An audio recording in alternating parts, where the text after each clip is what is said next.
பர்திமேயு சுவிசேஷ ஊழியங்கள் வழங்கும் நற்செய்தி நேரம். தேவ செய்தி பாஸ்டர் ஆர். அகஸ்டின். இந்த நாளில் மறுபடியும் உங்களோடு எப்போதும் போல இந்த தொலைக்காட்சி வாயிலாய் உங்கள் எல்லோரையும் சந்திப்பதிலே நான் மகிழ்ச்சி அடைகிறேன். நீங்கள் எல்லாரும் பார்க்கிறீர்கள். நான் உங்களை பார்க்க முடியாவிட்டாலும் மனக்கண் கொண்டு உங்களுக்காய் எப்போதும் என்னை நினைவிலே வைத்து ஜெபித்து வருகிறேன். ஏன்னா நீங்கள் தான் அந்த ஊழியத்தை நடத்துகிறீங்க. என்னால் ஒன்றும் நடக்கிறதில்ல. ஆண்டவருடைய வார்த்தை ஒன்றை தவிர என்னிடத்தில் எதுவும் இல்லை. ஆனால் விலையேற பெற்றது தேவனுடைய வார்த்தை. அந்த வார்த்தையை வைத்து தான் இந்நாள் வரை தேவன் நடத்தினார், இனியும் நடத்துவார். இந்த தொலைக்காட்சி நிகழ்ச்சியை பார்க்கிற உங்களுக்கு ஒரு வார்த்தை சொல்லுவேன். நீங்கள் ஒரு ஊழியம் செய்யணும். என்னன்னு கேட்டிங்கன்னா, மற்றவர்களுக்கு இதை சொல்ல வேண்டும். இப்படி ஒரு நிகழ்ச்சி வருது பாருங்க அப்படின்னு மட்டும் ஒரு அறிமுகம் செய்யுங்க. அவர்கள் பார்ப்பார்கள், கர்த்தர் கிரியை செய்வார். என வேதம் என்பது சகலருக்கும் சொல்லப்பட வேண்டும். இயேசுவின் கட்டளையும் அதுதான். நீங்கள் புறப்பட்டு போய் சகல ஜாதியாருக்கும் நான் உங்களுக்கு உபதேசித்த எல்லாவற்றையும் அவர்கள் கை கொள்ளும்படி அவர்களுக்கு உபதேசம் பண்ணுங்கள் என்றுதான் இயேசு சொன்னார். ஆகையினாலே ஒவ்வொரு நாளும் உங்களோடு பேசி வருகிறேன். சிலரெல்லாம் பல கேள்விகளை கேட்பதற்கும் பதில் சொல்லுகிறேன்.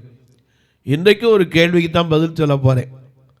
ஆசீர்வாதம்னா என்னய்யா அப்படின்னு கேட்டீங்க. எனக்கு இது முதல்ல யோசித்து பார்த்தோன்னே என்ன கேள்வி கேட்குறாங்கன்னு யோசித்தேன். ஆனால் கொஞ்சம் வேதத்தின் அடிப்படையில் ஆராய்ந்து பார்த்தபோது அநேக காரியங்களை நாம் அறிய வேண்டியது இருக்கிறது. ஆசீர்வாதம்னா என்ன?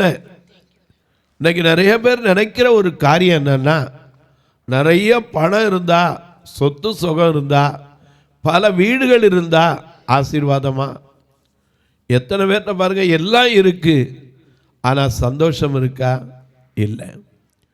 எத்தனை பேர்ட்ட சொத்து சுகங்கள் பணம் நிறைய இருக்கு, ஆனால் நிம்மதி இருக்கா? இல்லை. சமாதானம் இருக்கா? இல்லை. எது ஆசீர்வாதம்? எனக்கு அன்பானவர்களே, இந்த நாளிலே உங்களோடு நான் பேச வாஞ்சிக்கிறேன்.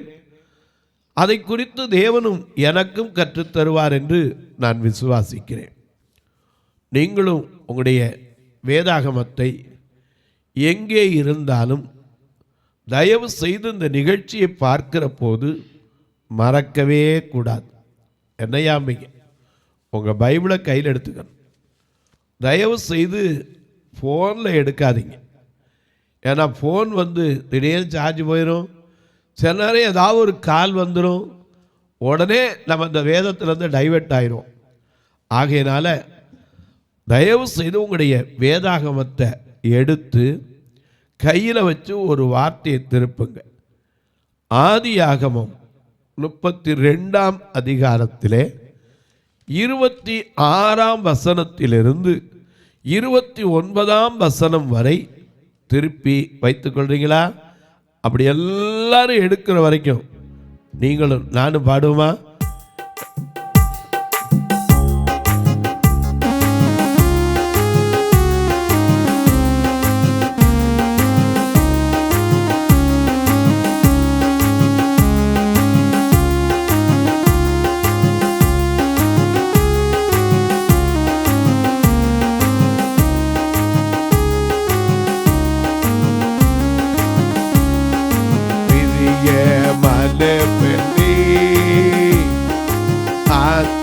வாழ்வது போ எல்லாவற்றிலும் வாழ்ந்து சுகமாயிரு மகனே, பெரிய மனவனே, ஆத்துமா வாழ்வது போ எல்லாவற்றிலும் வாழ்ந்து சுகமாய் இரு மகனே.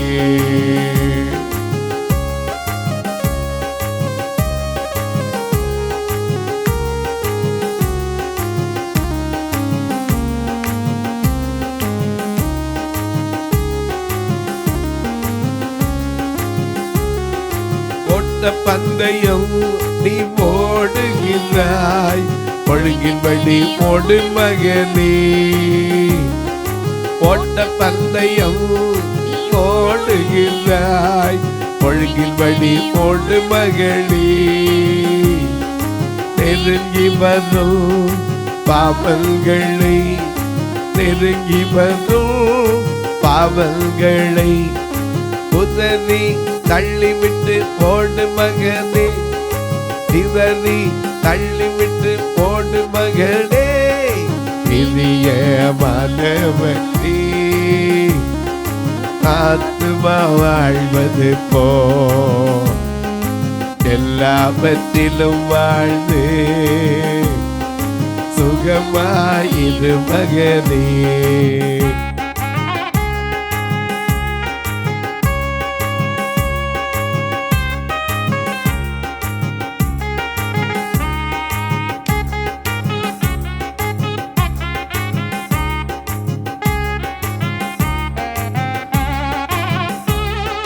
பிரயாணத்தில் மேடு உண்டு, பள்ளங்களும் உண்டு.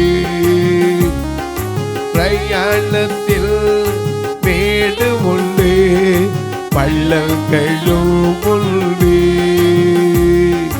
குதித்திடுவாய் தாண்டிடுவாய், குதித்திடுவாய் தாண்டிடுவாய். மன்கால்கள் உனக்கொண்டு மறவாதே, மன்கால்கள் உனக்கொண்டு மறவாதே. பெரிய மனவனே, ஆத்துமா வாழ்வது போ எல்லாவற்றிலும் வாழ்ந்து சுகமாயிரு மகனே.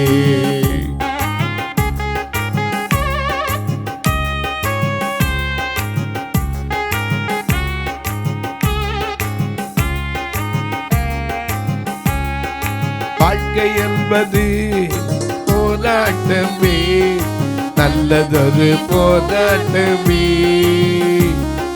வாழ்க்கை என்பது போராட்டமே, நல்லதொரு போராட்டமே. ஆவிதரும் பட்டயத்தை, ஆவிதரும் பட்டயத்தை எடுத்து போராடி வெற்றி பெற, எடுத்து போராடி வெற்றி பெற. பெரிய மனவனே, ஆத்துமா வாழ்வது போ எல்லாவற்றிலும் வாழ்ந்து சுகமாயிரு மகனே. பெரிய மனவனே, ஆத்துமா வாழ்வது போ எல்லாவற்றிலும் வாழ்ந்து சுகமாயிரு மகனே. எல்லாம் எடுத்திருப்பீங்க. ஆதியாகமம் 32ஆம் அதிகாரம் 26ஆம் வசனத்திலிருந்து நான் இங்க வாசிக்க சொல்ல போறேன். நீங்களும் தேடி எடுத்திருப்பீங்க நம்புறேன். இப்ப வாசிக்க சொல்லட்டுமா? வாசிக்க பார்க்கலாம். அவர் நான் போகட்டும், ஆண்டவர் சொல்றார், நான் போகட்டும், பொழுது விடுகிறது என்றார். பொழுது விடுகிறது என்றார். அதற்கு அவன், நீர் என்னை ஆசீர்வதித்தால் ஒழிய உம்மை போக விடேன் என்றான். அவர் உன் பேர் என்ன என்று கேட்டார். யாக்கோபு என்றான். அப்பொழுது ஆண்டவராகிய கர்த்தர், உன் பேர் இனி யாக்கோபு என்னப்படாமல், இனி உன் பேர் யாக்கோபு என்று சொல்லப்படாமல் இஸ்ரவேல் எனப்படும். தேவனோடும் மனுஷனோடும் போராடி மேற்கொண்டாயே என்றார். அப்பொழுது யாக்கோபு உம்முடைய நாமத்தை எனக்கு அறிவிக்க வேண்டும் என்று கேட்டான். அதற்கு கர்த்தர், நீ என் நாமத்தை சொல்லி கேட்பானே என்று சொல்லி அங்கே அவனை ஆசீர்வதித்தார். எனக்கு அன்பானவர்களே, இந்த யாக்கோபுக்கும் தேவனுக்கும் நடந்த ஒரு உரையாடலை இங்கே வாசிக்க கேட்டோம். ஏன்னா மனிதனோடு தேவன் பேசுகிறாரான்னா பேசுகிறார். மோசையோடு பேசினார், யாக்கோபோடு பேசினார், சொல்லப்போனால் நம்மோடு கூட பேசுவார். அவர் பேசினால் என்ன பேசுவார்? நம்முடைய உள்ளத்துக்கு அமைதி தர பேசுவார், ஆறுதலாய் பேசுவார், அன்பாய் பேசுவார், சில நேரம் கண்டித்தும் உணர்த்துவார். இந்த யாக்கோபு தேவனிடத்திலே இரவு முழுவதும் போராடி கொண்டிருக்கிறான். இதை வச்சு கூட ஒரு பாட்டு எல்லாருக்கும் தெரியும். உம்மை நம்பி வந்தேன் வெட்கப்படலை, உங்களை கண்டே கைவிடலை, வெறுங்கையாய் நான் கடந்து வந்தேன், இரு பரிவாரங்கள் எனக்கு தந்தீர், ஏல் எல்லோகி ஏல் எல்லோகி ஏல் எல்லோகி உம்மை துதிப்பேன் என்று பாடுறோம். இந்த பாட்டை கேட்டவுடனே எல்லாருக்கும் காலில் தாளம் வருது, கையில் தாளம் வருது, பாடுறோம், தவறு இல்லை. ஆனால் ஒன்றை நீங்கள் அறிந்து கொள்ள வேண்டும். அவருடைய வார்த்தையை கொஞ்சம் கவனிங்க. ஆதியாகமம் 32ஆம் அதிகாரம் 9வது 10வது வசனத்தை வாசிக்க கேட்போம். ஆதியாகமம் 32 9 10 வாசிக்கலாம். பின்பு யாக்கோபு என் தகப்பனாகிய ஆபிரகாமின் தேவனும் என் தகப்பனாகிய ஈசாக்கின் தேவனுமாய் இருக்கிறவரே, உன் தேசத்துக்கும் உன் இனத்தாரிடத்திற்கும் திரும்பி போ, உனக்கு நன்மை செய்வேன் என்று என்னுடனே சொல்லியிருக்கிற கர்த்தாவே, அடியேனுக்கு தேவரீர் காண்பித்த எல்லா தயவுக்கும் எல்லா சத்தியத்திற்கும் நான் எவ்வளவேனும் பாத்திரன் அல்ல. இன்னைக்கு நம்மளே இந்த காரியத்தை கேட்டு பாருமே, ஆண்டவர் பாராட்டின அன்புக்கு நாம் எத்தனை தகுதி? ஏன்னா அவருடைய அன்பு எப்படிப்பட்டது? அளவிட முடியாத அன்பு. அவர் நமக்கு காண்பித்த தயவு எத்தனை பெரியது. நாம பாடுறோம், உங்க கிருபை பெரியது.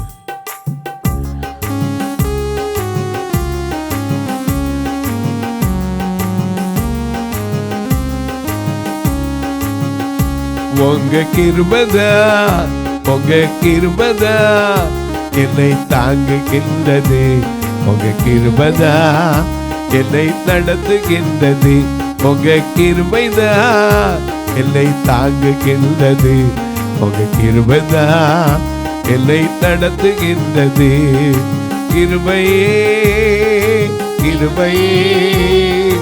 மாறாதே நல்ல கிருபையே, கிருபையே மாறாதே நல்ல கிருபையே, உங்க கிருபைதான் என்னை தாங்குகின்றது, உங்க கிருபைதான் என்னை நடத்துகின்றது, உங்க கிருபைதான் என்னை தாங்குகின்றது, உங்க கிருபைதான் என்னை நடத்துகின்றது. மறந்துடக்கூடாது. எனக்கு அன்பானவர்களே, அவர் சொல்றார், தேவரீர் அடியேனுக்கு காண்பித்த தயவுக்கும் எல்லா சத்தியத்திற்கும் நான் எவ்வளவேனும் பாத்திரன் அல்ல.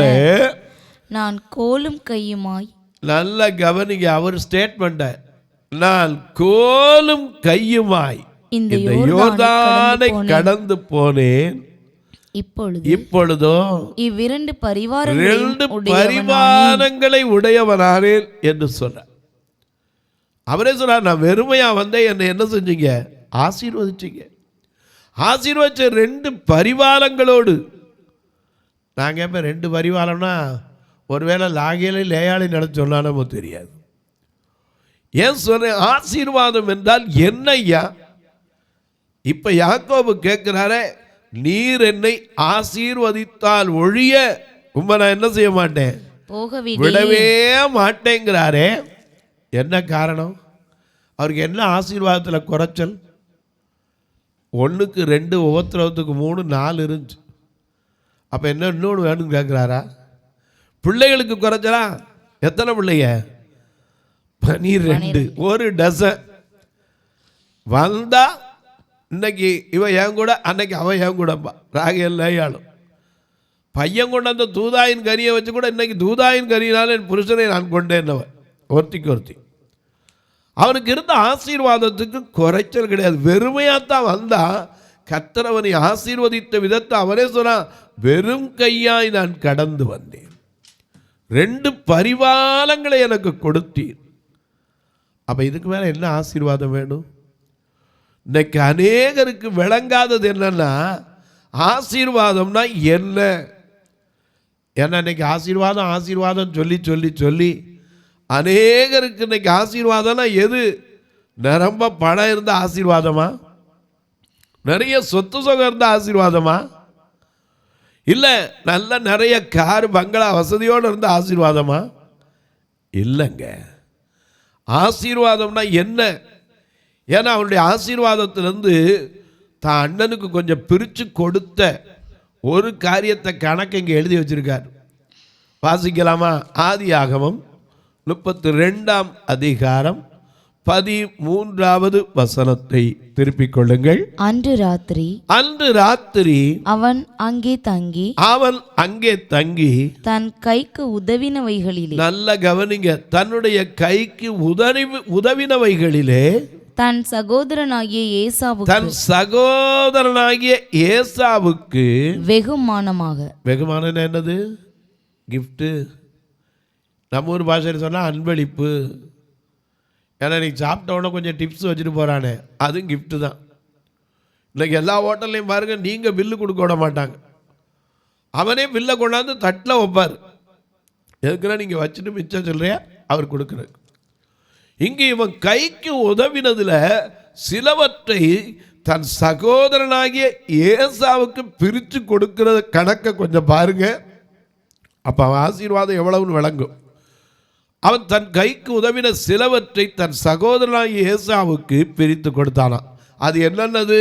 200 வெள்ளாடுகளை. அப்பா, இன்னைக்கு ஒரு வெள்ளாடு வாங்க போனால் எவ்வளோ விலை இருக்கும்?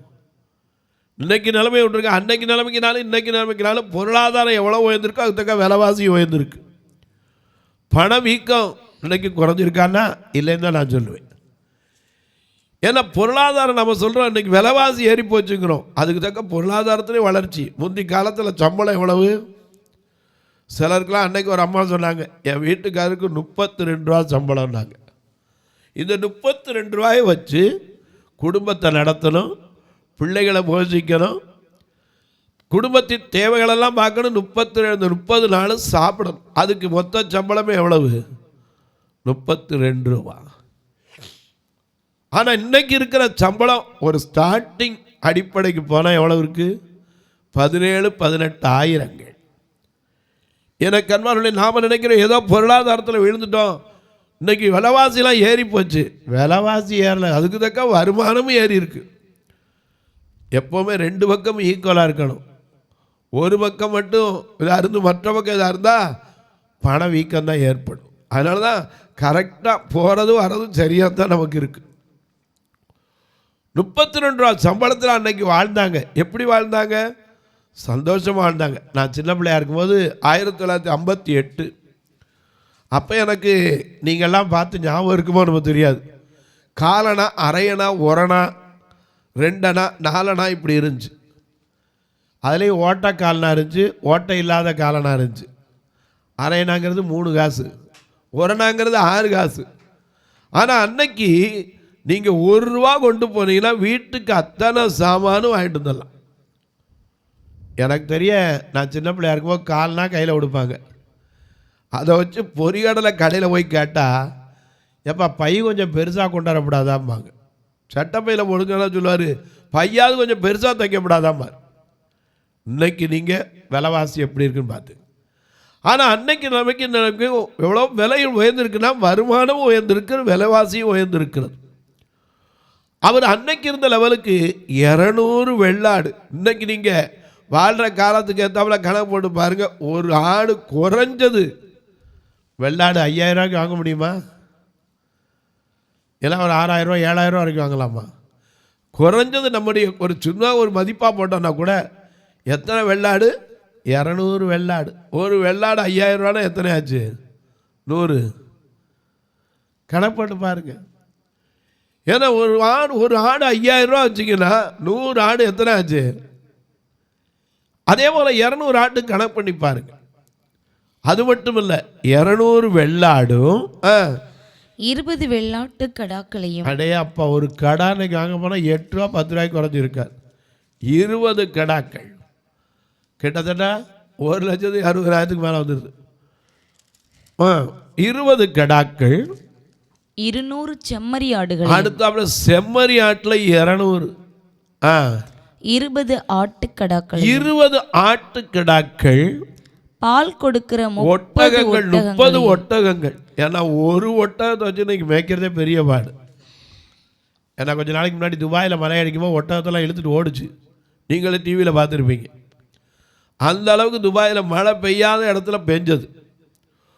ஒரு ஒட்டகம் வச்சுருந்தாலே அன்னைக்கு இருக்கிற மதிப்பில் ஒரு ஸ்போடோ கார் வச்சுருந்த அளவுக்கு. இந்த ஒட்டகம் 30 ஒட்டகம், பால் கொடுக்கிற ஒட்டகம் 30 ஒட்டகம். அது மட்டும் இல்ல, அவைகளின் குட்டிகள் 40 கடாரிகள், 10 காளைகள், 20 கழுதைகள், 10 கழுதை குட்டிகளையும் பிரித்தெடுத்து வேலைக்காரர் கையில் ஒவ்வொரு மந்தையை தனித்தனியாக ஒப்புவித்தான். எவ்வளவு? யாருக்கு? ஏசாவுக்கு கொடுக்கறதுக்கு. அப்போ இவருடைய ஆசீர்வாதத்தில் என்ன குறைச்சல்? எனக்கு அன்பானவர்களே, ஆசீர்வாதம் என்ன என்பதை நாம் மறந்து விட்டோம். ஆசீர்வாதம் என்பது தேவன் தருகிற ஆசீர்வாதம் என்னது? வேதனையை கூட்டாது என்று நீதிமொழிகள் 10:22 சொல்லுகிறது. தேவன் தருகிற ஆசீர்வாதமே ஐஸ்வர்யம். அது என்ன செய்யாது? வேதனையை கூட்டாது. எனக்கு அன்பானவர்களே, அவ்வளவு இருந்தும் யாக்கோபு கேட்கிறாரு, என்ன கேட்கிறாரு? நீர் என்னை ஆசீர்வதித்தால். நான் கேட்பேன், என்ன 4 பத்தாதா? இல்லை இவ்வளவு சொத்து போதாதா? இன்னும் கொஞ்சம் வேணுமா? எனக்கு அன்பானவர்களே, அநேக நேரங்களில் ஆசீர்வாதம்லாம் நமக்கு என்ன அப்படின்னு தெரியலை. அதனால தான் சாலமோன் ஞானி அதை அறிஞ்சதுனால தான் எழுதி வச்சான் நீதிமொழிகளில். எனக்கு அன்பானவர்களே, ஆசீர்வாதம், ஏன்னா அவருடைய கரம் ஆசீர்வதிக்கப்படாதபடிக்கு குறுகவில்லை, அவருடைய செவி கேட்கக்கூடாதபடிக்கு மந்தமாய் போகவும் இல்லை. ஆனால் நம்முடைய வாழ்க்கையில் எது ஆசீர்வாதம் மறந்துட்டோம். நாம் இன்னைக்கு உலகத்தில் இங்கே இருக்கும்போது ஆசீர்வாதம் சொல்லி அங்கே இருக்கிறத விட்டுட்டோம். ஐயா, நமக்கு எங்கே இருக்கணும் பொக்கிஷம்?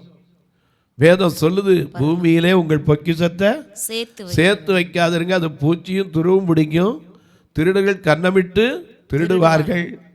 பரலோகத்தில் உங்கள் பொக்கிஷத்தை சேர்த்து வைங்க, அங்கே பூச்சியும் கிடையாது, துருவும் கிடையாது, திருடர்கள் கண்ணமிடுறதும் கிடையாது. தொலைக்காட்சியை பார்க்கிற என் அன்பு மக்களே, இந்த நிகழ்ச்சியை நாள்தோறும் பார்க்குறீங்க, கேட்குறீங்க, பரவசம் அடைகிறீங்க.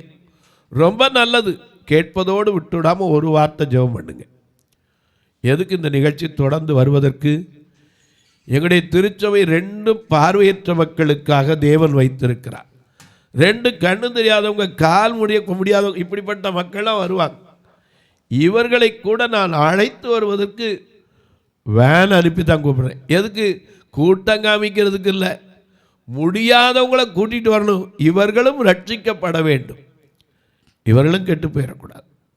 ஆண்டவருடைய விருப்பம் தான். எனக்கு அன்பார்களே, நாம் நினைப்போம் இப்படி அழைச்சிட்டு வந்து சொல்லணுமா? அங்கே போகும்போது அப்போ தான் நம்மகிட்ட கேட்பார், எப்பா நான் உனக்கு எல்லாம் கொடுத்தனே, நீ என்ன செய்த? அப்போ நாம் சொல்லணும், ஊழியக்காரன், அப்பிரயோஜனமான ஊழியக்காரன், என்னால் இயன்றதை செய்தேன். தொலைக்காட்சியில் பார்க்கிறவர்களே, எத்தனையோ கட்டுமான பணி கட்டி முடிக்கப்படலை. ஏன்னா ஒரு ரூம்குள்ளே தங்க முடியாத அளவுக்கு நெருக்கடியில் இருக்காங்க. இன்னொரு அறை கூட கட்டி முடிக்கலை. பார்வையற்றவர்கள் மரித்தா கூட சொந்தக்காரனுக்கு அடக்கம் பண்ணுறதுக்கு கொடுக்குறதுக்கு மனசு வர மாட்டேங்குது. எப்போவும் ஒரு ஃபியூனரல் ஃபண்டு வச்சே இருக்கணும். வாரம் வர்ற ஒருத்தரையும் நான் சாப்பிடாம அனுப்புறதே கிடையாது. நீங்களும் உங்கள் பிறந்த நாள், திருமண நாள் போன்ற நல்ல நாட்களிலே கர்த்தர் உங்களை ஏவினால் நீங்களும் ஒரு நாள் உணவு கொடுக்க, ஆத்துமாக்களை அழைத்து வருவதற்கு உதவலாம், கட்டுமான பணிக்கு உதவலாம். ஆனால் ஒன்று சொல்லுவேன், கட்டாயம் இல்லை, விசலமாய் இல்லை. கர்த்தர் ஏவினால் நீங்களும் தாங்கலாம். எப்படி பிரதர் கேட்பீங்க? இங்கே 2 நம்பர் உங்களுக்கு வந்துக்கிட்டே இருக்குது. இதில் ஜிபே, ஃபோன்பே எல்லாம் உண்டு. ஒருவேளை ஐயா எங்களுடைய நிலைமை பில்லு வச்சு தான் ஆகணும் பிரதர், நாங்கள் கொடுத்தா வருமானம் வரைக்கும் வைக்க வேண்டியிருக்கு அப்படின்னு கேட்பீங்கன்னா ஒரு நம்பர் உண்டு, அதில் அடித்து பாருங்கள், 8438852500. இதில் பர்த்திமேயு பார்வையற்றோர் சேரிட்டபிள் ட்ரஸ்ட்டுன்னு இருக்கும். இதில் நீங்கள் தொடர்பு கொண்டு எனக்கு அதை சொல்வீர்களானால் உங்கள் விலாசத்துக்கும் அந்த பில்லுகளை அனுப்பிப்ப நீங்கள் அதை பயன்படுத்தி கொள்ளலாம்.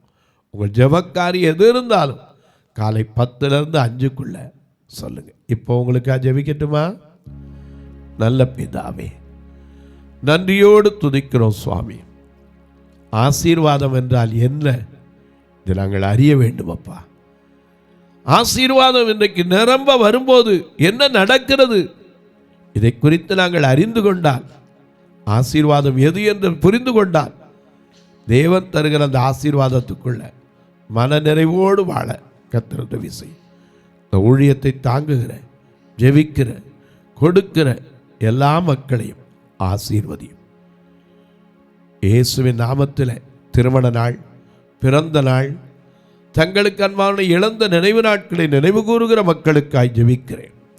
படிக்கிற பிள்ளைகளுக்கு புதிய கல்வி ஆண்டிலே தங்கள் அடியெடுத்து வைக்கிற ஒவ்வொரு கல்விக்கும் நல்ல ஞானத்தையும் விவேகத்தையும் புரிந்து கொள்ளக்கூடிய தன்மையையும், எவ்வளவு கல்வியில் உயர்ந்தாலும் பெற்றோரை கனப்படுத்துகிற அனுபவத்தையும் கற்றுக்கொடும்.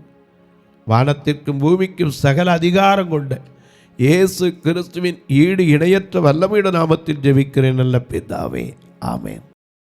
சபை ஆராதனை ஞாயிறு காலை 10 மணி முதல் 12 மணி வரை. இடம் பர்திமேயு சுவிசேஷ ஆலயம், அன்னை சத்யா நகர், இளமனூர் அஞ்சல், சக்கிமங்கலம் வழி, மதுரை மாவட்டம்.